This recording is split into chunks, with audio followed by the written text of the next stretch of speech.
Arif Yandia bersama rekan-rekan dari Aceh Timur. Saya Moti dari Komunitas Solidaritas Duafa Aceh atau dikenal dengan KSDA. Kita kembali mengunjungi Bu Aisyah, terletak di Kabupaten Aceh Timur, Kecamatan Darul Aman, Desa Menasah Blang.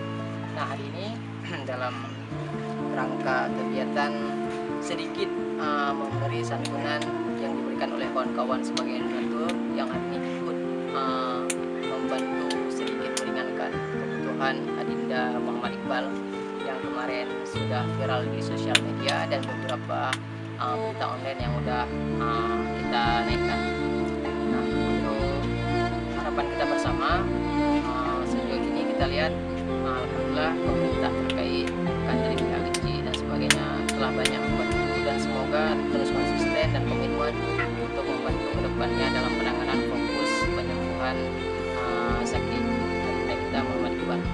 Terima kasih kepada kawan-kawan yang selama ini telah mensupport KSDA dan kawan-kawan lainnya untuk mengadakan kegiatan bantuan sosial kepada kaum duafa dan membutuhkan.